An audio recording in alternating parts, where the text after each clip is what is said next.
All right, so it's week 10, and I'm just going to go over some of the heat conduction equations. There were a few questions on that, so let's do it. Let's get into it. And there's also, I don't want to go so far as to say an error in the book, but it's an inconsistency with the conventional notation in the book. So let me get into this a little bit. So let's look up heat conductance.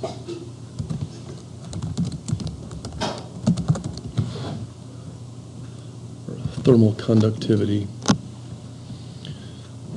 So there's K, there it's written as kappa, there it's written as lambda. And the very first thing I want to get off with here is the thermal conductivity has units of watts per meter Kelvin. And so I've written that right here. So the units of K are watts per meter, and I just wrote it as degrees C, degrees Kelvin is the same thing. We're always talking about some change in temperature. Right here, delta theta. And theta is what's used in the EarthScan book. The units there are degrees C or Kelvin. Either way, I'll just make that a capital looking K for Kelvin. Also, as you know, Q is thermal energy that's measured in joules. Q dot is thermal power that's measured in watts. And the relationship here that the book fails to make is the relationship between the thermal conductivity, which is K, and the, oh gosh, hang on one second.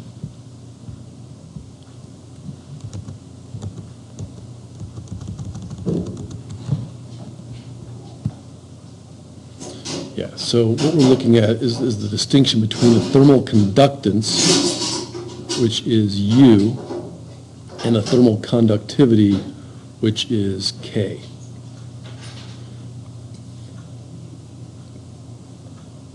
The other thing we want to keep in mind is that K is an intrinsic property, also sometimes called an intensive, and U is an extrinsic, or sometimes an extensive. And let me just show you a quick analogy between that. We know that if we have a piece of copper wire, right, we have a voltage at one end, another voltage at another end. We know that current is going to flow through that, some current I. We know that the copper, let's see if this is copper, the copper itself has some resistivity, rho. But the wire, so the copper has a resistivity, but the wire itself, the entire wire, has a resistance. And so the relationship between resistivity and resistance is such that R equals rho, and so times the length.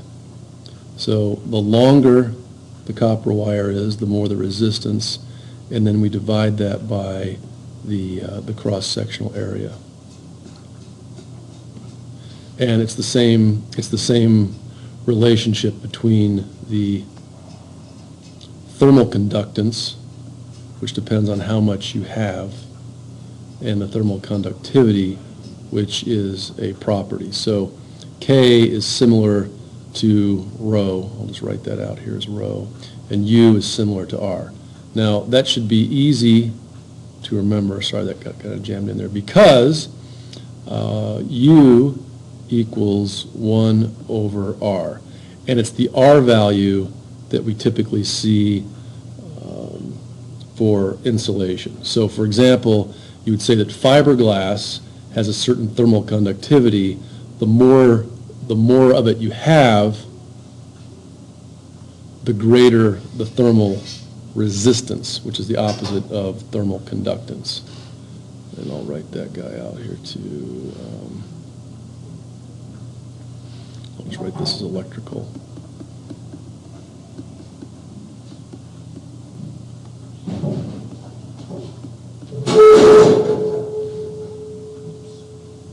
So thermal.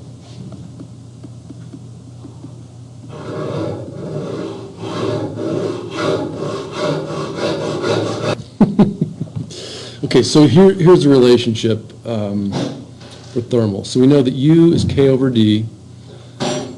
We also know that U equals 1 over R. So if we just rearrange that, we can say that KR equals D. And now R, which is the thermal resistance, equals D over K. So that should make sense. So let's look at an actual wall here. And so remember, K is telling us how easy it is for heat to flow through a material. If we just go back, let's look at a few typical values.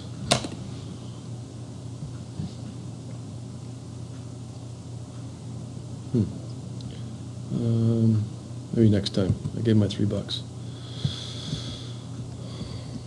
Let's just look at some values. So we can see that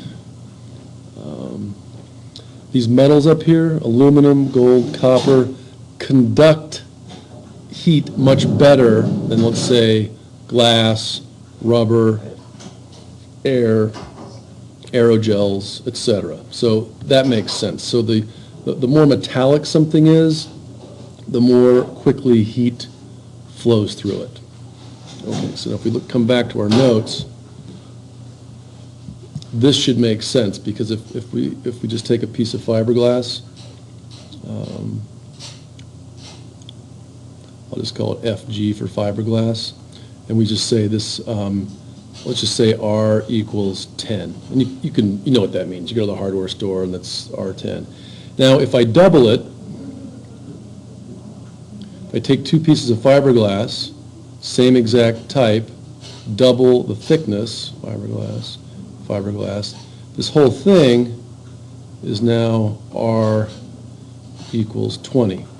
So in other words, when you double the distance, as we just did right here, when you double the distance, you double the resistance. And if I increase the conductivity, so if I make this number bigger, then the resistance goes down. Okay, so that's the relationship. So what I wanted to clarify with the book is using K, and it's using K with units of U, which is incorrect. So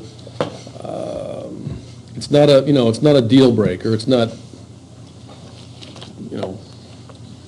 but it's almost as bad as confusing force with energy. That's about the same level of error. But like most systems, if you're at least consistent with it, it still works out. So as long as you just say, okay, I realize that the book is calling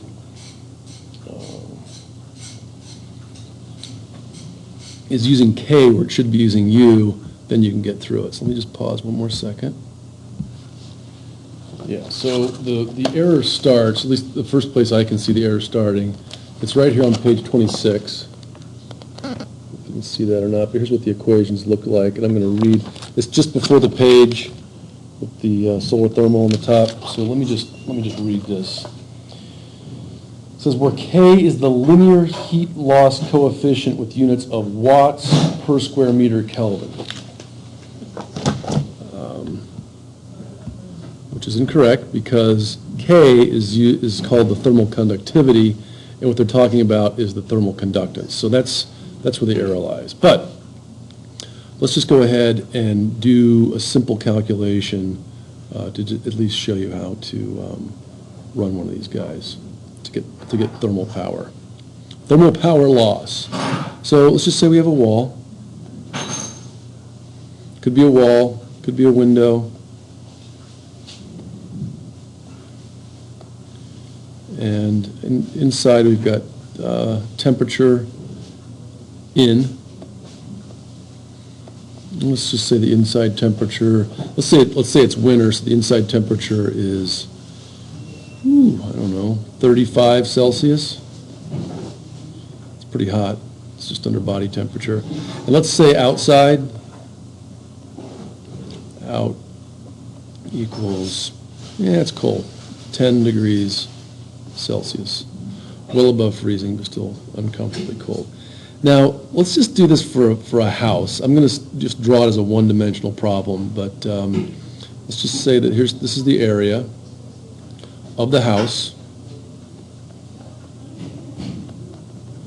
And let's say we're looking at 8-foot walls. I'll just draw the house up here. Simple house. We're looking at 8-foot walls.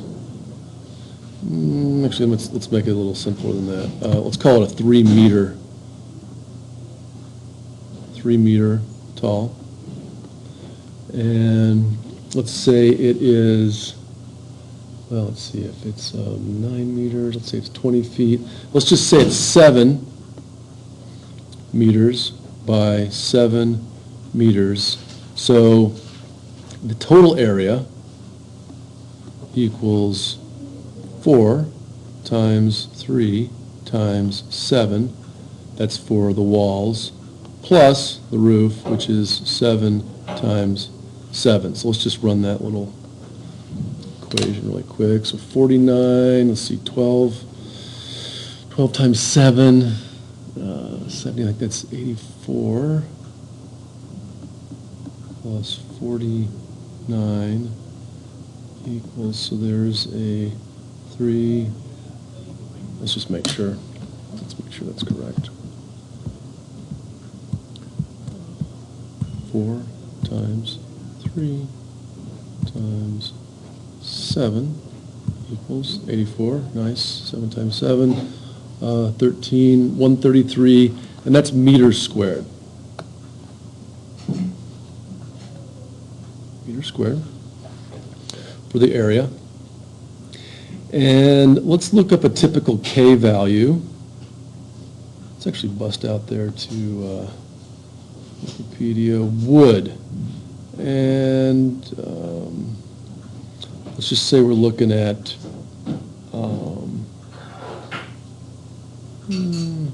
10 to the minus 1. Let's just say 10 to the minus 1 watts per meter per K.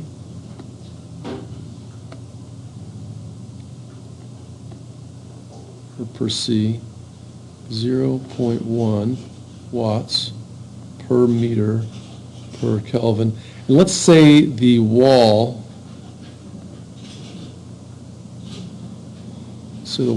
is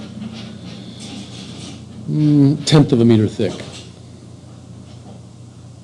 10 centimeters, 4 inches, 0.1 meters, just to keep it simple. Okay, now what we can do,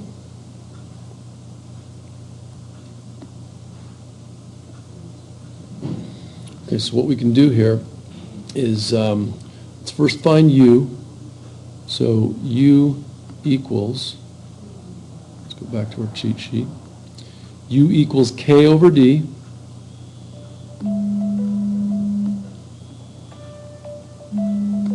second. Yeah, I did start thinking about midway through. I know it happens. All right, so here's the solution. We know that U equals K over D, so we just looked up K for wood, and all I'm looking at is basically a 2x4. And what I've done, I've made a log cabin because I don't have any insulation in the thing. So 0.1, and this is watts per meter per degrees Celsius, and the wood is 0.1 meters thick.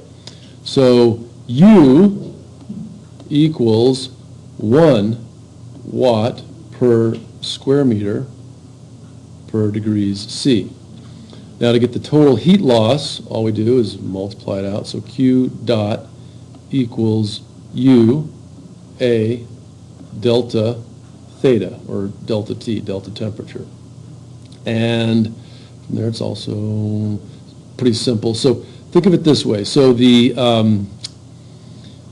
the larger this number is, the larger U is, so the better a conductor it is, the more heat is going to flow through this thing. If I went back to my numbers over here and I used hollow fill fiber insulation, I'm down here at, let's see, there's negative 10 to the minus 1, 02, 03, 04, 05, 06, 07, 08, 0.008, or sorry, 0.08, I'm going to have 8 times less heat loss.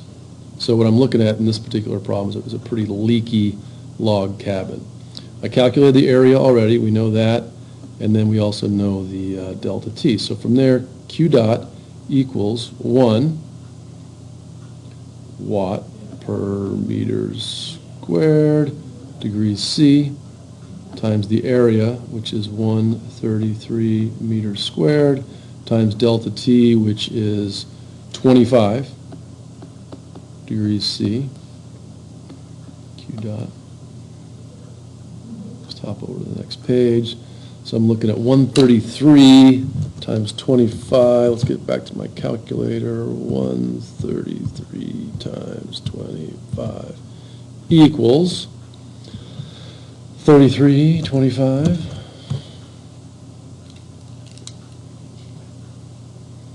equals 33.25 watts, because the meters squared cancel, degrees C cancel, equals 3.3 kilowatts. Now, that's a pretty, that's a lot.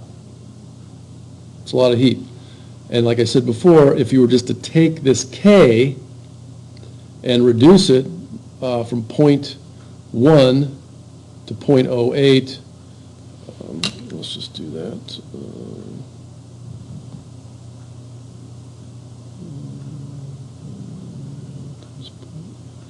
So let's first just do that math here,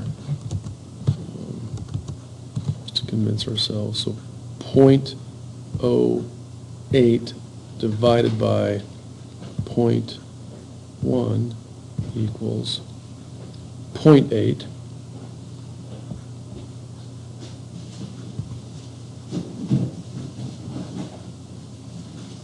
Oh, I'm sorry, I did that wrong. Because this is going to be 10 to the minus 1, this is 0.01, 0.02. This is 0.02 down here. So all we would do is multiply this.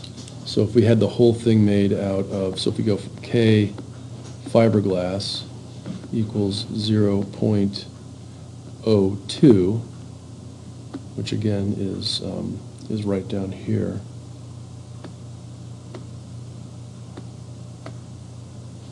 We can see that we can just multiply that 3.3 kilowatts by 0.2.